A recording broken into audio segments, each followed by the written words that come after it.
大家好，欢迎来到通过微博热搜学习中文这个频道。想象一下，如果你的银行卡里有10亿元，你会怎么花这个钱？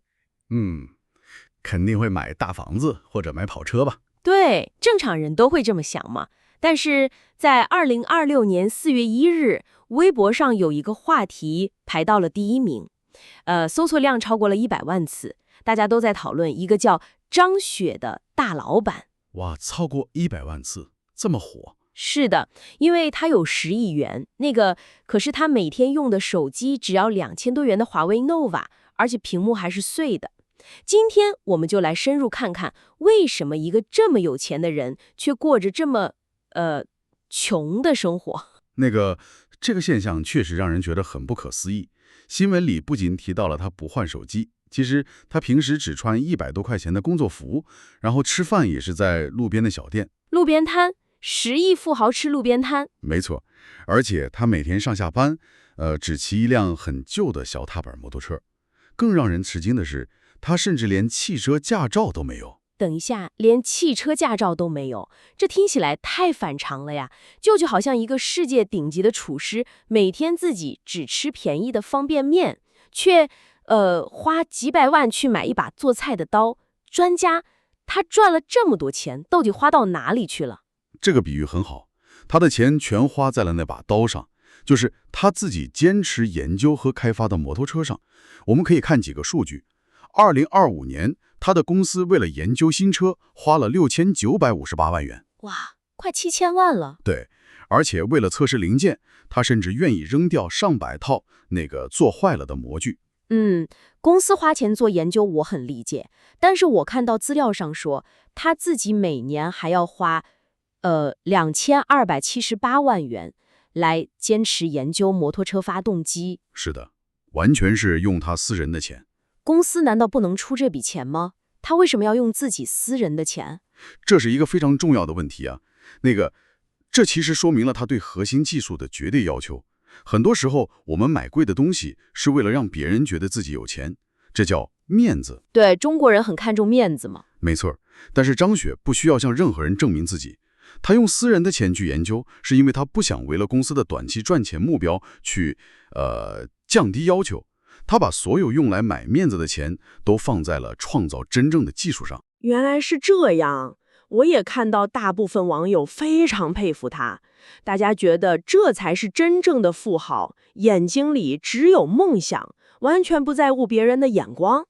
对，手机对他们来说真的只是一个打电话的工具而已。但是网友觉得他好是一回事，做生意是很现实的呀。张雪的公司因为同时研究7、8款车型，就是一直在亏钱。投资人只关心能不能赚钱，他们真的敢把钱给一个一直亏钱的老板吗？表面上看这很危险，但事实恰恰相反。